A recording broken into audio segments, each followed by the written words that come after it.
Imagine a workplace where up to half of the employees are systematically bullied. Like their entire careers are held hostage by a single powerful manager. Right. And if they try to report the abuse, they don't just risk getting fired. Some of them actually risk deportation. Exactly. I mean, if you heard that, you probably assume we were talking about some unregulated, off-the-grid sweatshop somewhere, Oh, right? absolutely. We're not. We are actually talking about the most prestigious, well-funded, Ivy-covered university campuses in the world. It is a staggering contradiction, honestly. I mean, we are conditioned to view higher education as this ultimate sanctuary for the pursuit of truth and human flourishing and open debate. Yeah, that's definitely the image they sell you on the brochure. Yeah, institutions cultivate that image meticulously.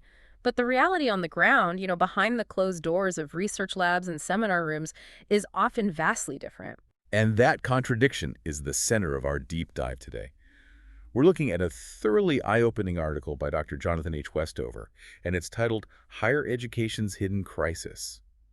And when I first opened the source material, the raw data completely threw me. Yeah, the numbers are wild. The empirical research he cites shows that between 28% and 50% of academic workers will experience workplace bullying during their careers. And if you place that statistic in the context of almost any other professional sector, it would trigger a massive structural overhaul. Oh, totally. HR would be swarmed. Exactly. A corporation with a 50% bullying prevalence would face mass exoduses and just endless litigation. But academia possesses this incredibly unique, almost insulated architecture that allows a crisis of this magnitude to hide in plain sight. Okay, let's unpack this, because today we are taking you, the listener, through the hidden machinery that makes academic bullying so prevalent. We really need to pull that architecture apart. Yeah, we'll look at why the system seems to reward the abusers, Huh. how it traps the targets, and critically, how top-tier institutions are finally engineering real, evidence-based solutions to dismantle this toxic setup. To really understand how this machinery operates, though, we first have to separate actual bullying from the intense intellectual friction that academia naturally requires. Right. Because the confusion between those two things, that is the primary camouflage for abusers. I was actually thinking about this while reading the article. It almost feels like a hazing ritual disguised as a masterclass. That's a great way to put it. Like, if I'm defending a dissertation, I expect my committee to rip my arguments to shreds. I mean, that's the whole point of the exercise, right? Academic rigor demands critique. Yes, absolutely. So I'm trying to figure out where exactly the line is between a tough, demanding mentor and an outright bully. Is it just a matter of tone, like a mentor raising their voice? Well, the source material is very careful to draw a firm line here, and it goes far beyond just tone. Dr. Westover outlines 3 core components that cross the boundary into bullying. Okay, what are they? First, it's a sustained pattern. So not a one-off argument in a seminar, but repeated health-harming mistreatment. Got it. Second, there is clear intent to diminish, control, or sabotage the individual, rather than to actually improve their scholarship. And third, it leverages a severe power differential. So it's not just a colleague disagreeing with your methodology. It's a superior explicitly weaponizing their authority. Precisely. Let's look at the practical examples from the text, because this isn't just getting a paper marked up in red ink. We are talking about public humiliation during departmental meetings, where the explicit goal is to break a researcher's confidence in front of their peers. Wow. Yeah, we're talking about principal investigators arbitrarily changing career-defining deadlines at the last minute just to exert control, or demanding extensive unpaid personal labor under the threat of withdrawing professional support. That's practically extortion. It is. Or perhaps most damagingly, withholding authorship credit on a major paper where a graduate student did the vast majority of the primary research. Wait, that last one is essentially stealing the currency of academia, isn't it? I mean, Yeah. your publication record is your entire professional net worth. If someone withholds your credit, they are bankrupting your future. What's fascinating here is how the broader culture of higher education processes that kind of exploitation. It doesn't just tolerate it. It often normalizes the suffering through a narrative of paying your dues. It's the old "I survived the gauntlet, so you should have to survive it too" mentality. Exactly. It's a classic psychological mechanism called effort justification. People who endured immense abuse to achieve their status often unconsciously defend the system that abused them. Because admitting the system is flawed would somehow diminish their own achievement. Yes. The culture transforms structural abuse into a twisted test of intellectual worthiness. If a grad student complains about the public humiliation or the stolen credit, the dominant narrative tells them they simply lack resilience. They aren't cut out for the life of the mind. Right. It silences the target by shifting the blame entirely onto their perceived fragility. Which makes me wonder how the administrative side of the university justifies ignoring it. Because, if someone behaves like this in a Fortune 500 company, HR is going to step in, if only to mitigate the legal risk. You'd think so, yes. But in academia, it feels like the abusers have an entirely different rule book. And reading this research, I keep snagging on the concept of tenure. Wait, isn't tenure supposed to protect unpopular research and academic freedom? That is the theory, yes. Right, so you can research controversial topics without a wealthy donor or a politician getting you fired. But in this context, it sounds like it's being used as a superhero shield by the villains to deflect all accountability. That is the dark side of the tenure system. Its original design was definitely meant to protect ideas, not bad behavior. But in practice, the threshold for revoking tenure is extraordinarily high. How high are we talking? Basically impossible in some cases. The processes are opaque, deeply bureaucratic, and often involve peer review by other tenured faculty who might share that exact same dues-paying mentality we just talked about. Oh, wow. So they protect their own. Exactly. This creates a state of de facto immunity. An abuser can continue these harmful behaviors for decades because the institution essentially decides that the legal and political nightmare of a tenure revocation fight just isn't worth the trouble. So the shield meant to protect the research becomes the ultimate armor for the abuser. And while they were walking around untouchable, the people beneath them are completely exposed. Let's look at the grad-student advisor dynamic for a second. It's a very vulnerable position. Yeah, as I was reading the source, it struck me that this isn't just a normal boss-employee relationship. It's a monopsony-like, a market with only one buyer for your labor. That is a highly accurate way to frame it. The concentration of power is absolute. A doctoral student relies on one single faculty advisor for their funding, their degree progress, their access to lab equipment. So much everything. Everything. Their networking opportunities, and the recommendation letters that will entirely dictate whether they ever secure a job in their field.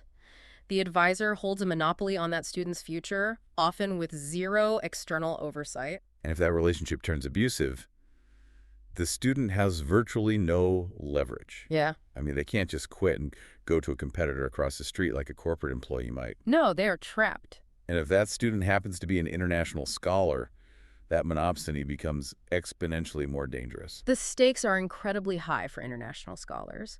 Their legal status in the country, like their visa sponsorship, is intrinsically tied to their enrollment, which is tied to that specific supervisory relationship. That's terrifying. It is. If an international student speaks up about being forced to do unpaid personal labor or having their research stolen, they aren't just risking a bad recommendation, they're risking their visa being revoked. They are risking deportation and the uprooting of their entire established life. Exactly. And abusive advisors are acutely aware of this vulnerability, and according to the research, they frequently exploit it. But the university deans, the department chairs, the provosts, they have to see this happening. There's no way a professor terrorizes a lab for a decade and nobody notices. So why do the administrators look the other way? It boils down to the economics of prestige and a severe scarcity mindset. Meaning what, exactly? Well, modern academia is a winner-take-all hierarchy. A university's reputation, and therefore its ability to attract tuition and massive endowments, is driven by high-impact publications, institutional rankings, and huge grant funding. Okay, follow the money. Right.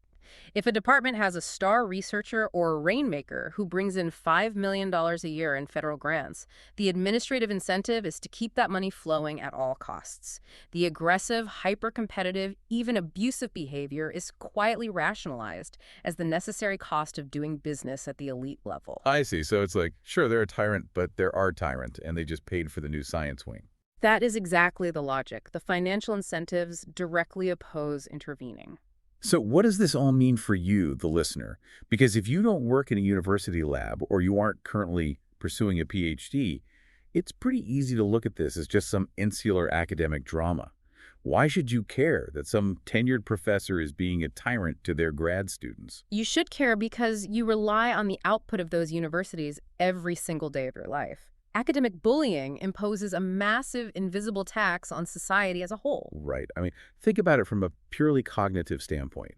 If you were taking a new experimental medication or relying on a new piece of clean energy technology, you want to know that the researchers engineering those solutions were operating at peak cognitive capacity. Of course. But if you were being systematically bullied, your brain is flooded with cortisol, you're in a constant state of fight or flight, you literally cannot access the higher order creative problem-solving functions of your prefrontal cortex. The neurobiology is clear on this, and the empirical data backs it up.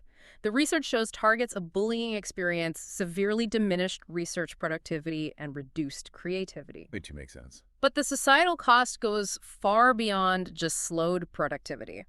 It leads to a catastrophic talent drain. The Council of Graduate Schools estimates a doctoral attrition rate of nearly 50% in some disciplines. Wait, really? 50%? 50%. Half of the brilliant minds who enter these programs leave before finishing, and the data points to toxic climate factors as a primary driver of those departures. Which means we are literally hemorrhaging human potential. We are losing out on world-changing breakthroughs because the minds that might have discovered them were driven out of the lab. And on top of the lost potential, there's a staggering financial and physical cost here, too. Let's talk about the financial side first. The institutional financial toll is immense. The source highlights the University of Wisconsin system, which has had to pay multi-million-dollar settlements over faculty harassment cases. That is, public money, taxpayer and tuition money being diverted from education to settle lawsuits that a healthy culture would have prevented. That is infuriating. And the human toll. The human toll is far heavier. The research details severe health impacts. Elevated rates of clinical depression, PTSD, suicidal ideation.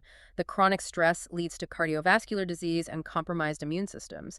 People are literally making themselves physically ill trying to survive their academic programs. The phrase in the research that really stopped me in my tracks was the erosion of vocational identity. Yeah, that captures the psychological devastation perfectly. Entering academia for most people isn't just taking a job to pay the bills.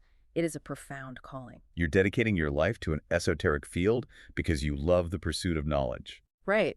And when you are bullied within that space, it attacks your core identity. Targets report losing all passion for the subjects they once loved. They feel fundamentally betrayed by the institutions they revered. They don't just leave a career, they lose a vital piece of who they are. And we cannot ignore who is disproportionately bearing the brunt of this trauma. The article makes it crystal clear that vulnerable populations, women, people of color, LGBTQ+ individuals, and first-generation students are targeted at significantly higher rates. If we connect this to the bigger picture, the bullying dynamics within the university often mirror and amplify the marginalization happening in broader society. First-generation students, for example, often enter academia without knowing the unwritten rules or having established mentorship networks, making them prime targets for exploitation. They don't have the institutional armor. Exactly. Marginalized groups frequently experience a baseline of microaggressions that, in a toxic environment, escalate rapidly into systematic bullying.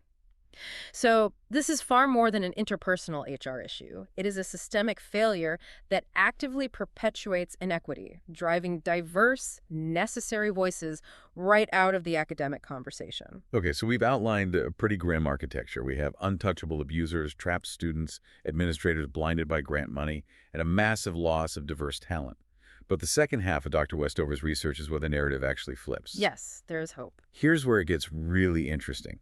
Because if the old advice of just go to HR or tell the department head actually worked, we wouldn't have a 50% prevalence rate. If going to the department head just means complaining to the bully's best friend, what actually works? Well, traditional complaint mechanisms fail because they route the victim right back through the very power structures that enable the abuse. It lacks confidentiality, guarantees retaliation, and places the entire burden of proof on a person who is already traumatized. Right. So how are the top institutions re-engineering this? Because the source material details some incredibly concrete structural reforms that are actually moving the needle. Let's start with the reporting structure itself. The University of British Columbia offers a brilliant model here. They realize that structural independence is the only way to establish trust. So they created an ombudsperson office with total autonomy. How independent are we talking? The ombudsperson does not answer to the academic deans or the provost. They answer directly to the university's governing board. They have the authority to launch investigations without asking an administrator for permission, which completely removes the conflict of interest where a dean might want to protect a high-earning researcher. Oh, that's smart. It bypasses the gatekeepers entirely. And I was really intrigued by the University of Michigan's approach to the reporting process itself, with their tiered options. Michigan recognized that forcing a victim immediately into a high-stakes, formal investigation often prevents them from reporting at all. So they implemented a tiered system. You can report anonymously, which helps the university aggregate data and identify hotspots without exposing the victim. Which is huge for people worried about retaliation. Exactly. You can also seek informal consultation to get advice on navigating a situation. Or you can trigger a formal investigation. Parallel to this, the University of California implemented a centralized tracking system. Historically, a toxic professor could just move to a different campus or department and start fresh. Now, their behavioral record follows them. The institution connects the dots before a pattern becomes a full-blown crisis. I love that. But reporting still happens after the damage is done. The holy grail here is stopping the behavior in the moment. Usually this bullying happens in front of an audience, right? Like in a lab or a faculty meeting where everyone else just stares at their shoes. Bystander silence is the mechanism that validates the bully. It leverages the diffusion of responsibility. Everyone assumes someone else will intervene, so no one does. To counter this, MIT adapted a bystander intervention program originally developed for sexual assault prevention, and they tailored it specifically to academic power dynamics. Okay, but how does that actually play out in a high-pressure faculty meeting? Yeah. You can't exactly stand up and scream, "Stop bullying them," at a senior professor who holds your funding in their hands. That's the beauty of the MIT model. It doesn't require a grand confrontational act of heroism. It teaches practical, low-stakes interventions designed to break the cognitive freeze of the room. It gives bystanders actual scripts. Like what? If a professor is humiliating a junior researcher, a bystander might simply say, "That comment seems overly personal, let's get back to the methodology." Or they might use redirection, physically changing the subject or calling for a quick break. That comment seems overly personal. Oh. It's so simple, but it completely disrupts the momentum of the attack. Exactly. It signals to the room that the behavior is not the accepted norm. When bystander intervention becomes a standard expectation rather than a rare act of bravery, the bully rapidly loses their social power. But ultimately, you can have all the reporting lines and bystander scripts in the world, and it won't matter if leadership doesn't enforce consequences. Which brings me to Stanford's intervention. Stanford went straight for the department chairs. But I have a genuine question about this. Go for it. Stanford is a research juggernaut. If a department chair is bringing in $10 million in federal grants, you're telling me Stanford will actually risk firing them or demoting them just because their grad students gave them a bad climate review? How does the university justify that math? It is a radical shift in how universities calculate liability. Stanford realized that evaluating chairs solely on research output and grant money was creating massive hidden long-term costs, lawsuits, turnover, reputational damage. So they revised the evaluation metrics to include mandatory 360-degree feedback. Meaning everyone gets a say. Yes. Subordinates, grad students, postdocs, junior faculty now provide confidential, weighted feedback on their chair's ability to maintain psychological safety and equitably distribute resources. That completely flips the behavioral economics of the department. It does. When your subordinates hold a tangible fraction of your administrative career in their hands, your dominant strategy has to shift from exploitation to collaboration. You can lose your chairmanship and the power that comes with it, regardless of your grant total. Wow. Okay, let's address the most trapped demographic we talked about earlier. The grad student locked in a monopsony with a single abusive advisor. How are institutions breaking that monopoly? By structurally distributing the power. The University of Michigan's Rackham Graduate School offers the prime example here. They abolished the single advisor model for incoming students. Instead, they implemented mandatory committee oversight starting in year 1. You immediately have multiple faculty members invested in your progress, observing the dynamic. So the bully can't isolate you. Precisely. But more importantly, Michigan created formal, frictionless procedures that allow a student to change advisors for any reason without losing their funding or extending their timeline to graduation. Oh, that's brilliant. They entirely severed the financial coercion from the academic relationship. If a mentorship turns toxic, the student can pull the ripcord, transfer to a new advisor, and their career remains intact. That is the ultimate release valve. Yeah. But, reading through all these policies, the ombudsman, the 360 reviews, the distributed power, it becomes clear that policies alone aren't enough. Mm. There has to be a fundamental rewiring of the institutional culture. And culture is notoriously the hardest thing to change because you are trying to rewrite decades of neuroassociations within an institution. The University of Toronto provides a fascinating case study here. They didn't just issue a new policy, they launched a sustained 5-year initiative to explicitly reframe the definition of academic rigor. So changing what paying your dues actually means. Exactly. Leadership, from the president down to the deans, had to consistently message that demanding excellence and interpersonal cruelty are not synonymous. You can maintain elite standards without being a tyrant. Who knew? Right. They drove home the point that psychological safety doesn't dilute excellence. It is the prerequisite for it. And they backed it up by rewarding positive cultural exemplars.